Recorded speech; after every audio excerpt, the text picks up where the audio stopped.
नमस्कार दोस्तों, sign career coaching के यूट्यूब चैनल पर आपका हार्दिक स्वागत है।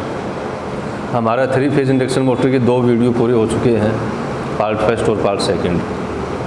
आज हमारा इसका तीसरा भाग है 3 फेज इंडक्शन मोटर का, ठीक है। और आपसे गुजारिश है दोस्तों, चैनल को सब्सक्राइब करें, शेयर करें और कमेंट ज़रूर करें, ठीक है।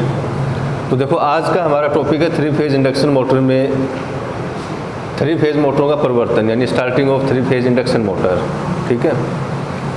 3 फेज इंडक्शन मोटर को स्टार्ट करने के लिए स्टार्टर का प्रयोग किया जाता है, ये तो आप भी जानते हैं। अब स्टार्टर का प्रयोग क्यों किया जाता है, स्टार्टर की आवश्यकता क्यों पड़ती है, इसके ऊपर अपन चर्चा करेंगे।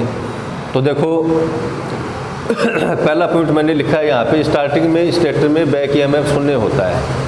तो देखो, 3 फेज इंडक्शन मोटर की बनावट के बारे में मैंने आपको शुरू में बता दिया था और इसके सिद्धांत के बारे में बताया था कि ये ट्रांसफॉर्मर के सिद्धांत पे काम करती है और इसका जो स्टेटर होता है वो ट्रांसफॉर्मर की प्राइमरी वाइंडिंग के समान काम करता है और इसका जो रोटर है वो ट्रांसफॉर्मर की सेकेंडरी वाइंडिंग के समान काम करता है, ठीक है। अब जब स्टार्टिंग के समय जब आपका रोटर स्थिर होता है, उस समय स्टेटर के अंदर कोई बैक ईएमएफ पैदा नहीं होता है। तो स्टार्टिंग के समय इसके स्टेटर के अंदर बैक ईएमएफ का मान क्या होगा, 0 होगा, ठीक है। ये क्वेश्चन कई बार पूछा गया एग्जाम में, ठीक है ना। तो ये यहाँ पे वैसे भी क्वेश्चन निकल के आता है और स्टार्टर की आवश्यकता क्यों पड़ती है उसके बारे में भी ये पॉइंट इंपॉर्टेंट है।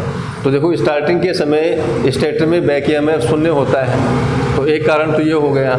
दूसरा कारण देखो क्या है कि रोटर ट्रांसफॉर्मर की शॉर्ट सर्किटेड सेकेंडरी वाइंडिंग के रूप में कार्य करता है। कब? स्टार्टिंग के समय। स्टार्टिंग के समय मोटर का जो रोटर है, क्योंकि रोटर में अपन या तो वाइंडिंग करते हैं या फिर आपके एल्यूमिनियम या कॉपर के कंडक्टर स्थापित करते हैं जो रिंग द्वारा शॉर्ट सर्किटेड होते हैं। तो स्टार्टिंग के समय इसका जो रोटर है वो एक ट्रांसफॉर्मर की शॉर्ट सर्किट सेकेंडरी वाइंडिंग के समान कार्य करता है। और आपको पता है कि जब ट्रांसफॉर्मर की सेकेंडरी वाइंडिंग को शॉर्ट कर दिया जाता है तो प्राइमरी वाइंडिंग में बहुत ज़्यादा करंट फ्लो होता है, ठीक है। और यहाँ पे प्राइमरी वाइंडिंग के रूप में आपका स्टेटर कार्य करता है। तो देखो, ये दूसरा कारण है कि रोटर जो है वो ट्रांसफॉर्मर की शॉर्ट सर्किटेड सेकेंडरी वाइंडिंग के रूप में कार्य करता है। इन दोनों कारणों की वजह से, ये जो दोनों कारण मैंने यहाँ पे लिखे हैं, इन दोनों की वजह से स्टार्टिंग में मोटर अधिक करंट लेती है।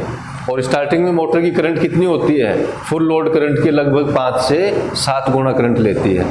तो इतनी अधिक करंट जब मोटर लेती है तो देखो, ये जो करंट है वो लाइन के अंदर से प्रवाहित होती है, लाइन के अंदर से होके आती है मोटर की तरफ। तो लाइन के अंदर वोल्टेज ड्रॉप अधिक हो जाते हैं और लाइन के अंदर जब वोल्टेज ड्रॉप अधिक होते हैं तो उस लाइन से एक अकेली मोटर तो थोड़ी जुड़ी होती है, उस लाइन से अन्य लोड भी जुड़े होते हैं। तो जब लाइन में वोल्टेज ड्रॉप हो जाएंगे तो अन्य लोड जो है वो प्रभावित होंगे, उनको पूरे वोल्टेज नहीं मिल पाएंगे, ठीक है। इसके अलावा देखो, अधिक धारा के कारण मोटर की स्टेटर वाइंडिंग जल सकती है। तो देखो, पहला प्रभाव तो क्या पड़ेगा इसका कि लाइन में वोल्टेज ड्रॉप होने से अन्य लोड प्रभावित होते हैं, ठीक है। ये बात आपको ध्यान में रखनी, एग्जाम में 1-2 बार क्वेश्चन पूछा गया इसका। और दूसरा प्रभाव क्या होगा इसका कि अधिक धारा के कारण मोटर की स्टेटर वाइंडिंग जल सकती है। तो जब करंट ज़्यादा होगी तो स्टेटर की वाइंडिंग जल सकती है उसकी। ये 2 प्रभाव पड़ेंगे, ठीक है। अब देखो, यहाँ पे अधिक धारा के इन दोनों प्रभावों से बचने के लिए, अधिक धारा के कारण ये जो दोनों प्रभाव पड़ते हैं, इनसे बचने के लिए अपन स्टार्टर का प्रयोग करते हैं और स्टार्टर के माध्यम से अपन स्टार्टिंग करंट जो है उसको लिमिट में रखते हैं। स्टार्टिंग करंट को नियंत्रित करने के लिए अपन स्टार्टर का प्रयोग करते हैं, ठीक है। अब देखो, स्टार्टर के प्रकार। पहला प्रकार देखो, DOL स्टार्टर, यानी डायरेक्ट ऑनलाइन स्टार्टर। पूरा नाम है इसका डायरेक्ट ऑनलाइन स्टार्टर। अब DOL स्टार्टर के बारे में 3-4 पॉइंट मैं आपको बताऊंगा एग्जाम की दृष्टि से। पहला पॉइंट है, देखो, 5 HP तक की मोटर में प्रयोग किया जाता है। DOL स्टार्टर का प्रयोग 5 HP तक की मोटरों के लिए किया जाता है। कई बार इसका मान 3 HP भी लिखा हुआ होता है। यदि एग्जाम में क्वेश्चन पूछा जाता है तो ऑप्शन में आपको 5 HP की जगह 3 HP भी लिखा हुआ मिल सकता है, ठीक है ना। तो 3 से 5 HP तक की मोटरों के लिए इसका प्रयोग किया जाता है। दूसरा पॉइंट देखो, इसके अंदर मोटर को सीधा सप्लाई से जोड़ा जाता है जिससे मोटर को स्टार्टिंग में पूरे वोल्टेज मिलते हैं। तो DOL स्टार्टर के माध्यम से, इसीलिए इसको डायरेक्ट ऑनलाइन स्टार्टर कहते हैं। तो DOL स्टार्टर के माध्यम से मोटर को पूरे सप्लाई वोल्टेज दिए जाते हैं स्टार्टिंग के समय, ठीक है ना, जिससे मोटर को सीधा जोड़ दिया जाता है स्टार्टर के माध्यम से, तो पूरे सप्लाई वोल्टेज मिलते हैं मोटर को। ठीक है। दूसरा देखो, 2 पुश बटन लाल और हरा प्रयोग किया जाता है इसके अंदर, और एक कॉन्टैक्टर का प्रयोग किया जाता है। 2 पुश बटन होते हैं और एक कॉन्टैक्टर एक होता है इसके अंदर। कॉन्टैक्टर की संख्या पूछी जाती है कई बार एग्जाम में, ठीक है। तो ड्यूल स्टार्टर के अंदर कॉन्टैक्टर एक होता है, ठीक है ना, और उस कॉन्टैक्टर के अंदर एक एनवीसी लगी होती है। तो ये तो आपको पता ही है, सभी कॉन्टैक्टर के अंदर एक एनवीसी का प्रयोग जरूर किया जाता है, ठीक है। उसके बाद में देखो, थर्मल ओवरलोड रिले यानी TOLR का प्रयोग किया जाता है। TOLR का मतलब थर्मल ओवरलोड रिले, और ये ओवरलोड होने से मोटर को बचाती है, ठीक है। इसके लिए इसका प्रयोग किया जाता है। अब इसके बाद में दोस्तों देखो, दूसरा प्रकार है स्टार्टर का स्टार डेल्टा स्टार्टर, ठीक है ना। दूसरा प्रकार कौन सा है? Star delta starter.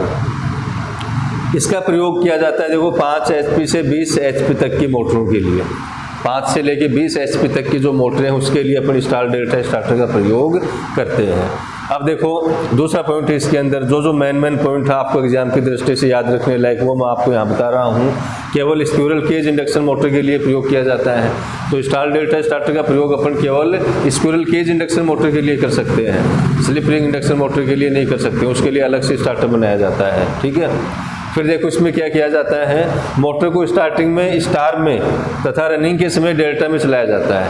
तो स्टार डेल्टा स्टार्टर के माध्यम से मोटर को स्टार्टिंग के समय किस प्रकार चलाएंगे? स्टार में, यानी स्टार्टर के माध्यम से उसकी वाइंडिंग को स्टार में जोड़ दिया जाता है स्टार्टिंग के समय, और रनिंग के समय उसको डेल्टा में चलाया जाता है, ठीक है। अब देखो, स्टार में चलाने से क्या फ़ायदा होगा? स्टार्टिंग के समय अपन मोटर को स्टार में चलाते हैं, तो स्टार में चलाने से फ़ायदा क्या होगा? करंट कम कैसे होगी? तो देखो, स्टार में चलाने से प्रत्येक स्टेटर वाइंडिंग को लाइन वोल्टेज के 1/√3 गुना वोल्टेज मिलते हैं। तो आपको ये भी पता है कि स्टार कनेक्शन के अंदर लाइन वोल्टेज और फेज वोल्टेज में क्या संबंध होता है। तो आपको पता है कि VPH बराबर क्या होता है? VL/√3, यानी प्रत्येक फेज को जो वोल्टेज मिलेंगे प्रत्येक वाइंडिंग को, उस वोल्टेज का मान लाइन वोल्टेज के 1/√3 गुना होगा। यानी प्रत्येक वाइंडिंग को मिलने वाले वोल्टेज का मान कम हो जाएगा, और कितने वोल्टेज मिलेंगे? 1/√3 गुना वोल्टेज मिलेंगे। और वोल्टेज कम मिलने से क्या फ़ायदा होगा? देखो, स्टार में लाइन धारा कितनी हो जाएगी? डेल्टा की 1/3 गुना। यानी वोल्टेज कम मिलने से मोटर जो करंट लेती है उस करंट का मान भी क्या हो जाएगा? कम हो जाएगा डेल्टा की अपेक्षा, ठीक है ना। तो स्टार के अंदर लाइन धारा है वो डेल्टा की लाइन धारा की 1/3 गुना होती है। अब जैसे मान लो डेल्टा कनेक्शन में मोटर 30 एम्पियर लेती है, तो स्टार कनेक्शन में 10 एम्पियर ही लेती है, ठीक है ना। ये ध्यान रखना आप। और यही हमारा मेन मकसद है कि स्टार्टिंग के समय मोटर के अंदर करंट का मान कम हो, मोटर कम करंट ले, है ना। ये हमारा मकसद है। तो ये मकसद हमारा यहाँ से पूरा हो रहा है, ठीक है। अब इसके बाद में देखो, करंट तो कम हो गई 1/3 गुना। उसके बाद में स्टार के अंदर पावर भी कम पैदा होती है मोटर के अंदर, ठीक है ना। स्टार में पावर भी कम पैदा होती है मोटर के अंदर, और स्टार कनेक्शन में जो पावर पैदा होती है वो डेल्टा की अपेक्षा 1/3 गुना होती है। तो यहाँ पे देखो, साथ साथ आपके स्टार डेल्टा कनेक्शन भी साथ साथ चल रहे हैं। यहाँ पे पॉलीफेज सिस्टम जो है ना, उसके बारे में भी 2-3 पॉइंट आपके साथ में हो रहे हैं क्लियर, ठीक है ना। तो देखो, स्टार में लाइन करंट डेल्टा की अपेक्षा 1/3 गुना, स्टार के अंदर जो पावर पैदा होती है वो डेल्टा की अपेक्षा 1/3 गुना, यानी स्टार कनेक्शन में पावर कम पैदा होती है डेल्टा की अपेक्षा। और इसीलिए मोटर को रनिंग के समय डेल्टा में ही चलाया जाता है, ताकि पूरी पावर पैदा हो सके मोटर के अंदर। यदि आप रनिंग में भी स्टार में चलाते रहोगे तो मोटर के अंदर पावर कम पैदा होगी, ठीक है दोस्तों। तो यहाँ पे देखो, हमारा स्टार डेल्टा स्टार्टर हो गया पूरा, ठीक है ना। और पूरा नहीं हुआ, अभी इसका बेसिक चीज़ मैंने आपको बताई है। स्टार डेल्टा स्टार्टर के प्रकार के बारे में अपन और चर्चा करेंगे, ठीक है। तो दोस्तों, अब अपन बात करते हैं स्टार डेल्टा स्टार्टर के प्रकार के बारे में। स्टार डेल्टा स्टार्टर के बारे में मैंने आपको 2-4 पॉइंट बता दिए थे, ठीक है ना। अब इसके प्रकार के बारे में अपन बात करेंगे। पहला प्रकार देखो, मैनुअल स्टार डेल्टा स्टार्टर। तो इसमें अपन हैंडल का प्रयोग करते हैं। हैंडल से अपन मोटर को शुरू में स्टार में, उसके बाद में डेल्टा में कन्वर्ट करते हैं, ठीक है। हैंडल को डेल्टा पोजीशन में बनाए रखने के लिए एक एनवीसी का प्रयोग किया जाता है, और एनवीसी का पूरा नाम आपको पता ही है, नो वोल्ट कॉइल होता है, ठीक है।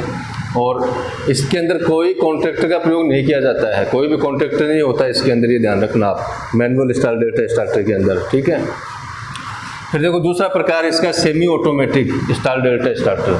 अर्ध स्वचालित स्टार्ट डेल्टा स्टार्टर। इसके अंदर देखो हैरी पुश बटन को, जो ऑन पुश बटन होता है उसको थोड़ी देर दबा के रखना पड़ता है, और दबा के रखने के बाद में उसको जब छोड़ते हैं तो शुरू में मोटर स्टार्ट में चलती है, और अपन इस पुश बटन को जो ही छोड़ेंगे तो मोटर डेल्टा में कन्वर्ट हो जाती है। ठीक है, और इसके अंदर देखो 3 कॉन्टैक्टर प्रयोग किए जाते हैं, कॉन्टैक्टर K1, K2 और K3।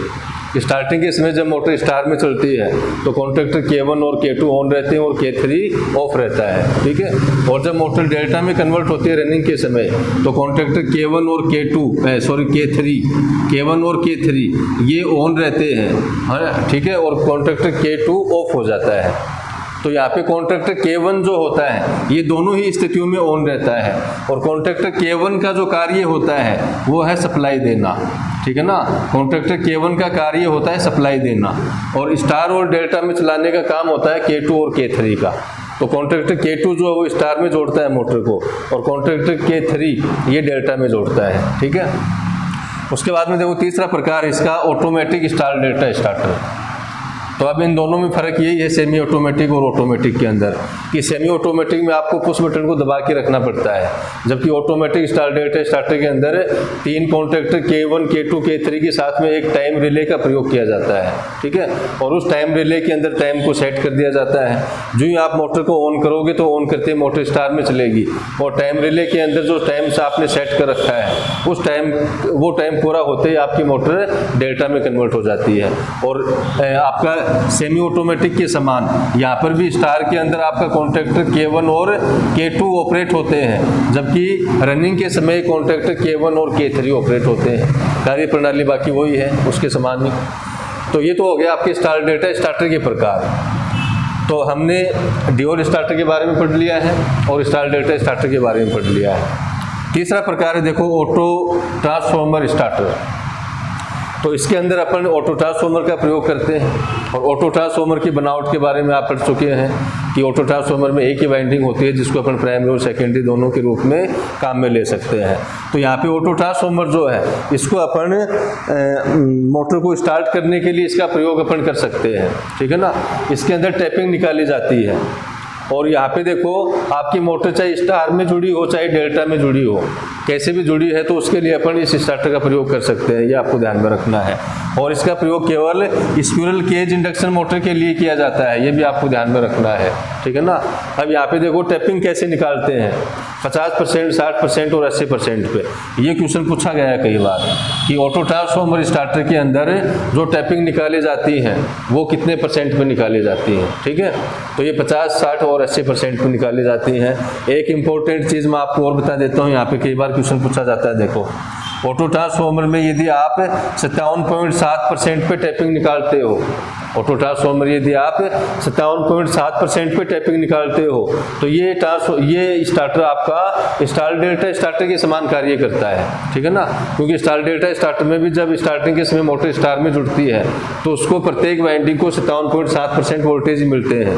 1/√3 गुणा का मतलब क्या हुआ 57.7%। तो ये क्वेश्चन भी कई बार पूछा गया है एग्जाम में। ठीक है, उसके बाद में देखो चौथा स्टार्टर है आपका रोटर रेजिस्टेंस या फिर स्लिप रिंग मोटर स्टार्टर।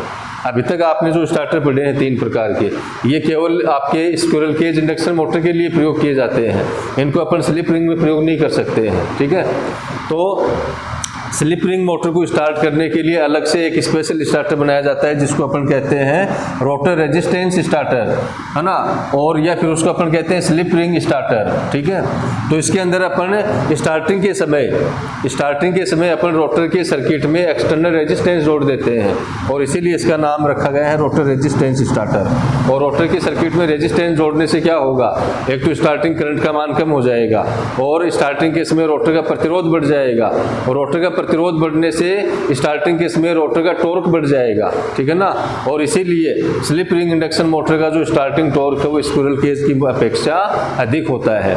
ठीक है, तो ये आपके स्टार्टर के 4 प्रकार हैं जिसके बारे में अपन ने चर्चा की है। ठीक है।